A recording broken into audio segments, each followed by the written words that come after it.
the word bank out of it because we really wanted to de-emphasize money as much as possible. And we tried to, we ran a pilot program with 15 people and just tried to see if we could identify any snags that we might be able to iron out.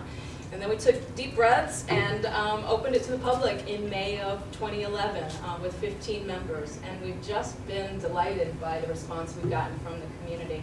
We have such a wide variety of members from the city of Athens, we have at least one member from just about every small community in Athens County. We've got just a couple of people from Meigs and Hocking and Benton County who say they spend enough time here that it makes sense for them to belong. And as of today, we have 129 members, which is pretty exciting. It could grow tonight. We don't know if anyone's come to the orientation yet. But what's even more exciting really to me, and I think I speak for the other coordinators as well, is not so much that overall number of people, but is the fact that the number of exchanges that people are doing keeps growing and growing and growing. As people get more comfortable, as they meet each other, as they see the amazing things that are being offered online, as well as all the things people are requesting help with. It's just been wonderful to see acquaintances and friends being made across our different geographic communities here, and even across sort of the demographic boundaries we all sort of create in our own minds. We've got people from different generations interacting with each other who may have really different skill sets. We have a woman who's very proud of being our most senior member. She's 80 years old, and she is a fantastic seamstress. She's made people curtains and bedspreads and mended everything you can think of. And so she's sharing those skills that not enough of us know, and she's received a lot of computer help, from somebody younger. And there can just be a really nice intergenerational shift, although we have young people doing sewing and a retired woman who's really good with the computer too. So, but there's a lot of that going on. There are a lot of exchanges happening between people from really different backgrounds. Someone sharing legal advice in exchange for carpentry, something like that. It's just fascinating to see how the exchanges can line up, and to watch people meeting each other whose paths may have never crossed before, even though they both might have lived in the area for 20 years or more. We've had people offering everything under the sun. I could go into that a little bit if you'd like, but some of our most popular exchanges, things that have happened a number of times, include members helping one another with things like lawn care. Last year we had a lot of people mowing lawns and pulling weeds. A lot of that happened. We have some incredible cooks who have been cooking meals for other members or baking things, baking cookies. Someone's offering to make and deliver cheesecake. I won't point him out, he's right there. One of our other coordinators, Adam English, makes mean cheesecake. People have been offering computer help. They've been offering massage therapy. We have some excellent massage therapists. So we tend to be a pretty relaxed and happy bunch of people. There's been a lot of mending going on, and a fair bit of carpentry and repairs, more generally speaking, as well. There's been a lot of that happening. I was asked in coming here today to think a bit about the economic justice aspect of the Time Exchange, and I do think that's there. I would say that one of the main benefits to being a member is that being in the Athens Time Exchange can help you save a fair bit of money. In one way that is happening, I think, and I know it's been true for me, is that we now have this ability to repair things rather than buying them and replacing them all the time, which I like for sort of the green aspect of it as well. But in my own case, I had a laptop that I bought about 4 years ago, and in the world of laptops, that's ancient. And it was really slow, and I thought I might have to get a new one to do these orientations with people so that it didn't drive them crazy. But 2 different people from the Time Exchange worked on it, made it at least twice as fast. It's working just fine now, and that probably saved me about $1,000 to not have to buy a new computer. People are getting clothes mended instead of just buying new clothes. People have had some things in their homes repaired by carpenters. There's been a little bit of plumbing help happening, though we could really use a plumber. There's been a little bit of electrical wiring and stuff, some bicycle repair. It's just been very, very interesting. So I think that can save people a lot of money and not having to replace things. I think also services in general have the potential to save some people money. We have some people offering massage therapy, as I said. We have 2 people offering haircuts. There are just a lot of services. But it can also, I think being a part of the Athens Time Exchange can also really positively impact people who have a small business. We do have some massage therapists, one of whom told me she's gotten some more paying clients because the members of the Time Exchange she's worked with keep talking about how great she is.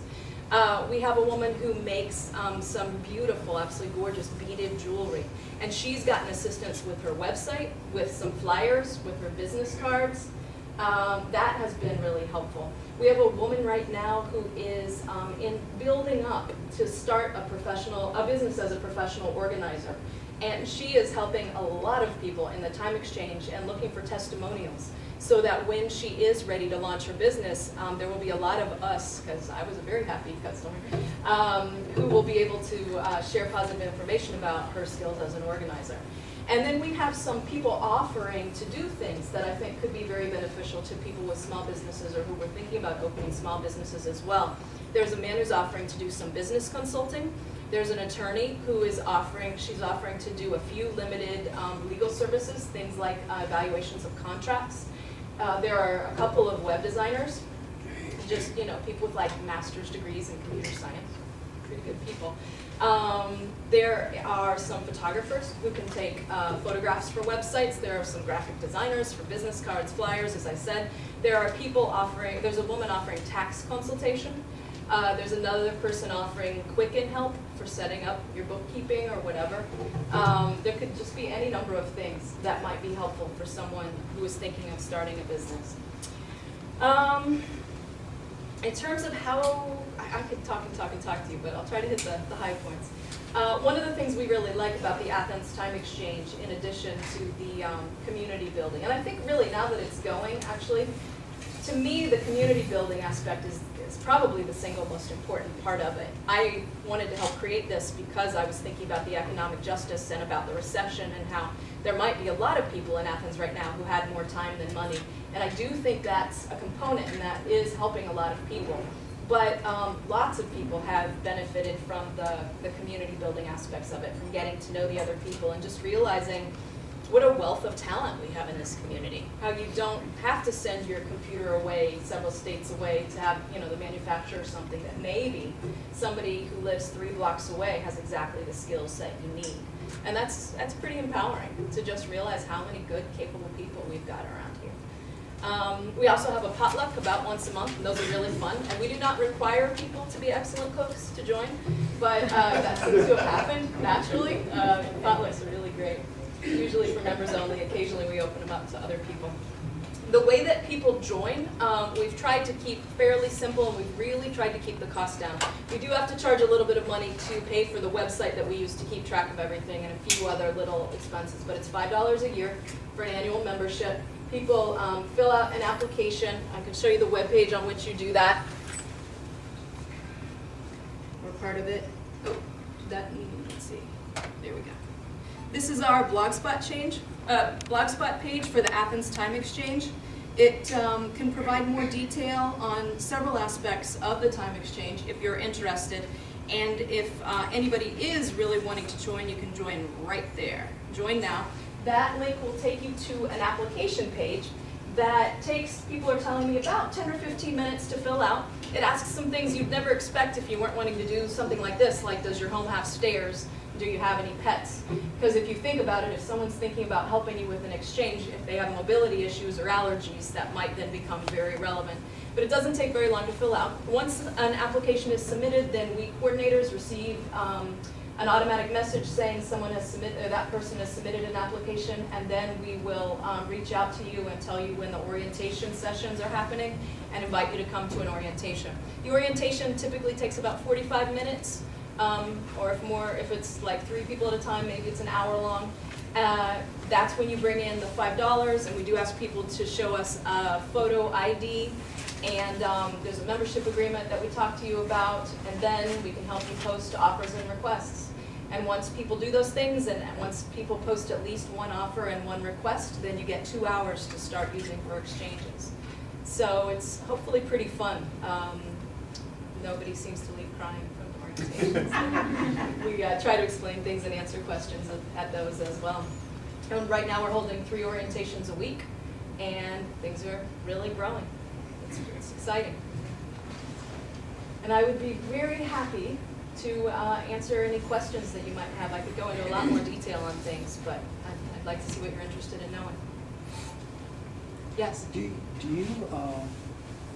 Are you compensated somehow out of these things, or for your activities and coordinating all this, or? Yes, because we consider all time as equal. Right. My main contribution is the coordination. I do that as opposed to doing lots of other exchanges because that takes up my time. Mm-hmm. So yeah, all time is equal. So you're compensated by services? Yes. Okay. Yes, so nobody's paid. Nobody's paid. Okay. Yeah, no, that's how we keep the membership costs so low. A lot of time banks and time exchanges around the country do have paid employees, but they have to charge much higher membership fees, and we didn't want to do that. Nice. Good question. Yeah. Is there a maximum number of hours you could? No, I like that question. No, you can just help all kinds of people. Earn lots of time. We have had a couple of members do that. Just go help people left and right. And we did finally encourage them and say, hey, you know, you can receive as well. And so they've started doing that. I'd say as a general rule, more of our members have been inclined to help others than to receive help. But the time exchange works best when everybody's doing both, because if one person's only helping, they're not letting anybody else earn time or have the pleasure of helping. And it's just, I personally think there's just a really nice dynamic. When everybody's giving and receiving and all time is equal, it's, I don't know, it feels really nice. Yes? Did you say that the city of Athens is a participant in it? No. Or just people from the city of Athens? People from the city of Athens as well as the surrounding communities. We're all just private individuals. So individuals can participate, can organizations participate? That's a really good question, and it's something we've talked about a lot. It's a good question. I'm just thinking churches and other folks who may have some specialized things that they need help with. The simplest way would be for the members of the church to join as individuals, and if they wanted to propose to do exchanges with one another. That would be the simplest. If a church really wanted us to keep track of what the members were doing, there might be a way to do it. We might have to ask one of them to be another coordinator and coordinate that. But certainly people from an organization could join as members and exchange with each other or with other members of the Athens Time Exchange. We'd be happy to talk to a church. Did I see another hand? Yes. I have two questions, one of which I sort of kind of got looking at the screen. It's just hard with the contrast. Okay, sure. But when people join, are you willing to help them come up with ideas of what they can offer? Absolutely. We do that at every orientation, and actually that's one of the things I offer to do. I've talked to a few people on the phone as well who were baffled. But we're big believers that everyone has something to offer, everybody. And we found that to be the case. And most people, if we really start talking about it, can think of at least one thing they'd like help with as well. I think my other question was, do you ever have issues with sort of, I wouldn't say exploitation, but like people who are only taking, or people who, I mean, is it primary, you say primarily you don't have many problems? Right. That's a fair question. I'd say in 95% of the cases, things have gone great. We did have one person once who started by receiving and didn't seem to be in a hurry to help. And we just had a conversation, and she's great now. She's been a really active member. But so a few people just needed a little nudge, and I don't think we've had anybody who had malintent. But yeah, it's that we've been surprised actually with how smoothly things have gone. Yeah. How about if you're away for the summer, like some of us, or away for taking care of an elderly family member or something that would keep you away Yes. from doing the service that you promised? What happens when you are unable to do that? That's a good question. If you know you're going to be away for a while, it's really easy to, all the offers and exchanges have expiration dates. That's built into the website that we use, that we get actually from Time Banks USA. I didn't mention we're an affiliate of them. You can just change the date so that they will expire while you're gone, like right before you leave, and then when you come back, you can put up a new date and they'll pop back up again. So it's easy, and you could even, people have profiles. If you were so inclined, you could put a note on saying you're taking a break for a little while, and you'll get active again. You don't necessarily have to say you're out of town if you don't want to. You could. Yes. Can you show us what the website looks like, or we see the?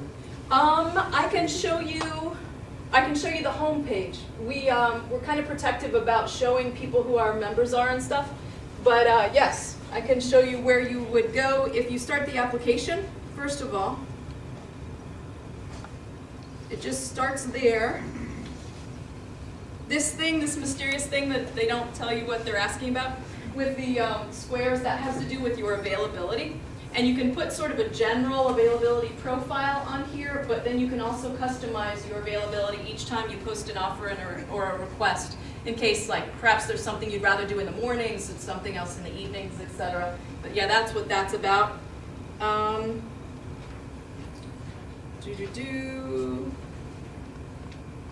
After you push create a new account, it asks you a few more questions, but that's where you start.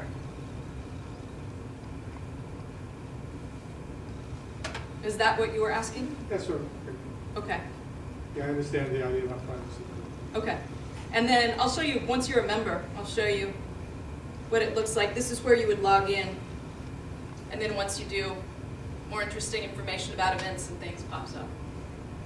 But yeah, that's what you might see often if you get involved. Good question. Adam. Something I wanted to add that's been a lot of fun to be as part of the Time Exchange is we have such a helpful community here. Everybody loves helping each other out. It's been really endearing to see how eager people are to do that. It seems to be a little more of a challenge for people to be willing to receive help. There's something about being part of the Time Exchange where you see the number of hours that you've earned up there that seems to free people up a little bit to say, you know what, those pairs of pants that have been sitting in the corner of my room for the last year and a half that I haven't been able to wear because my pocket's blown out, the button popped off, maybe I really can contact someone and have them take care of that for me. So it's really surprised me where, as opposed to being worried about is someone going to take all their hours and use that for their own ends, it's been the opposite. People are so helpful, but there had a little bit of resistance to get help. Seeing the hours up there and being involved with the community and to meet people inside of it seems to encourage people to really make a part of where they are. And that's been some of the most fun I've had as being part of the Time Exchange. Yeah, I think that's absolutely true. And it's really interesting at the potlucks. People tend to set up exchanges left and right when they're there. It's a lot of fun. You can hear it happening. Any other? Yes? What's the most unusual service being offered? That's a good question. Without naming names. No, that's okay. I would say that the most unusual title for a request, I still am not sure I understand it, is the choreography of protest. And I think the woman wants help doing protest dances, but I'm not sure. I have not answered that one. We also have someone offering, a couple people offering instrument repair, like band instruments. We have someone offering dulcimer lessons. What else is unusual? Someone's offering to help people carve wooden spoons, make a wooden spoon. I think I'm going to do that. It's pretty cool. I mean, you never know what's going to touch someone's need. I remember seeing the offer go up for help with Russian translation. Yeah. I thought, how often is someone going to need that? And literally within a couple of days of that going up, someone needed that. Yep. Really? Someone had a letter from her grandfather that she'd always treasured and never knew what it said in Russian. So it was just a wonderful match. Yeah. Are there Yes. any students from the university on the Time Exchange? Yeah, there are, and we'd really like to see more. I would guess right now we have maybe 7 or 8, and you know, they're just as likely as anybody else to have really interesting skills or want really interesting requests. But some of the things we've noticed students are doing are providing computer help. The 2 of the people that helped me with my computer were students. Somebody has done some babysitting. One did some lawn mowing. But it, you know, it could be anything. It could be things related to their majors. One woman is offering garden help, who's an undergraduate. Yeah, it's very welcome. It could be a nice way to meet some other people in the community too, and for people in the community to meet students. Beth, Yes. what if you had a need, you had something that you needed help with, but you couldn't find anybody listed as providing that? Can you put that out to the group? Absolutely, you can just post a request and see if anybody answers. And we actually encourage people to post both an offer and a request. And then other members can see it and respond to you. But you're also welcome to just reach out to the, you know, to the other members in terms of the requests and the offers they already have posted. So it just spurs communication to have those postings up there. Good question. But your question's a good one. If you wanted something and nobody had the skill set, you could either wait and hope somebody with the right skills joined, which can happen, or just go ahead and pay for it as you would have otherwise. But by being in the time exchange, you know, you can have the choice of whether to do things within the time exchange or outside of it. And I don't need to take up time from the next speaker, should? No, we're good. Okay. Any other questions then? Okay, well, thanks for all those good ones. All right, thank you.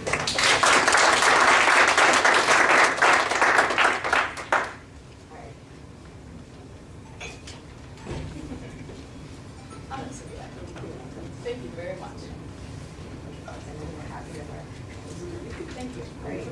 I did want to mention that we do have refreshments. You're welcome to help yourself throughout the program. And we have actually gotten baked goods from Crumbs. We thought it made sense given our speakers today. And so we've set out various samples, so you're welcome to sample some of the baked goods that you can get from Crumbs. And so our last speaker today is Jack Cantrell from the Farmers Market.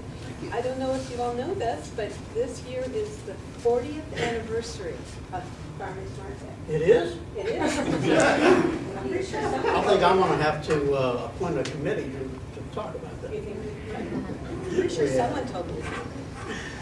Well, thank you for having the opportunity to talk about the farmers market today. I am Jack Cantrell. We also run, I'm a vendor at the farmers market, and of course we run Cantrell Honey and Candles. Been a beekeeper, like I said, for about 40 years. I feel a little uncomfortable in this suit instead of a bee suit today, so you'll have to work with me. I'm not a big public speaker, so you know, bear with me. It's hard to follow both of the two other ladies just went there. But the Athens Farmers Market started in 1972, which, yes, has been 40 years. In June, it'll be 40 years. John Miller was a driving force in establishing our market back in '72. And like I say, 2012 was the 40th year. Now, that is very sustainable in our economy. We have our local people who've been around for 40 years. We actually have one vendor. Their family has been at the market for 40 years. It's a Wagner Fruit Market. Wagner Fruit Market. And we want to do something special for them for 40 years. Nice to see you here, Deb. Sure, been one of our oldest vendors. Seniority.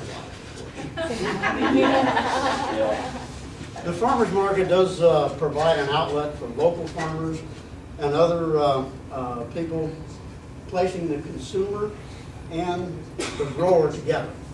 So if you have a question about the product that they're growing, they will be able to answer. That is really important, to be able to talk to the actual producer of the product, to know how it's grown. Do you use chemicals? Where are you from? Can we visit your farm? That is just a wonderful, wonderful outlet that we offer to farmers market. And you may have heard that the Athens Farmers Market is the largest open-air farmers market in the state of Ohio. We are very proud of that, very proud of that. Our first bylaws that required at the farmers market, it was a producer's market. In other words, you had to produce and process the product that you brought. Them are still the current bylaws that is in effect at our market today, and I hope that they never do change. We want that producer to be there. We want it locally produced. And we do define local in our association as a 150-mile radius of Athens County. So we do have some people, vendors away from Frederick County. We have, most people are within 25 to 30, 40 miles radius of Athens. So it is very good. The first market that they had 3 vendors at the first market. They had 3 vendors at the first market, and then by the end of the year, it had started in June, they had 3 vendors, mostly vegetables, and by the end of the year, they had 12 vendors. They had 12 vendors. It's been sustainable, and we have been growing. Currently, we have over 100 vendors at our farmers market. Last year was the first year we had to implement a waiting list in our program. But we also have 40 new vendors that want to be part of our market that we just do not have a number in for at this time. it creates, with that many vendors, the parking issue is creating a problem. So that's why we cannot allow every vendor that wants to come to our market in this time. So that was first relation that said, got somebody wanting to leave, you got another person to take their spot. That is wonderful. That is wonderful. I hate to see anybody ever leave the market.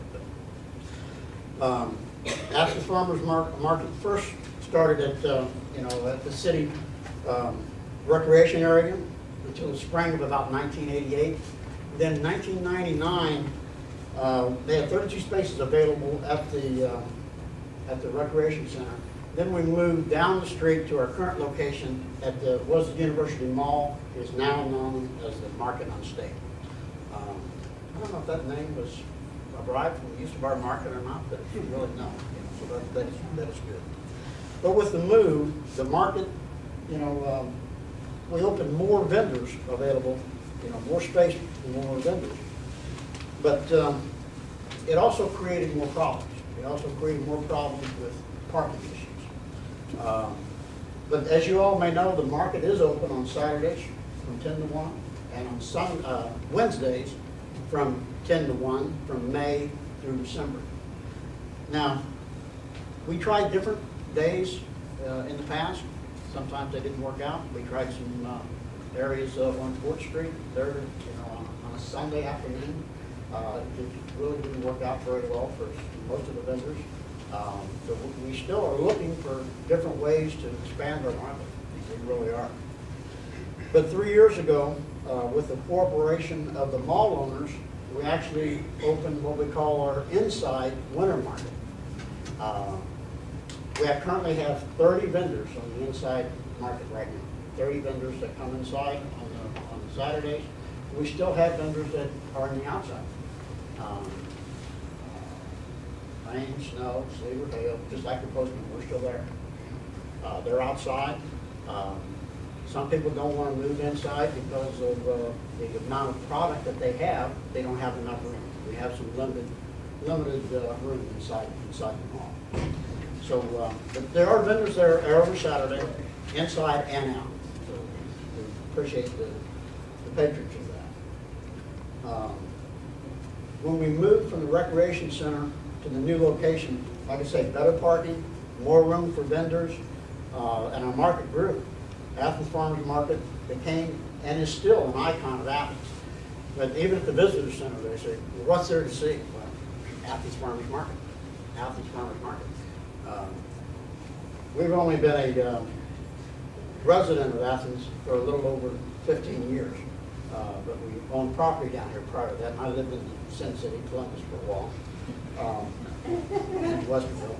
But we found that this is a nice place to live, nice place to raise a family. The farmers market is just wonderful. It is so wonderful. But when we moved to the new place with the more vendors and more customers, we had to refigure our configuration of the market.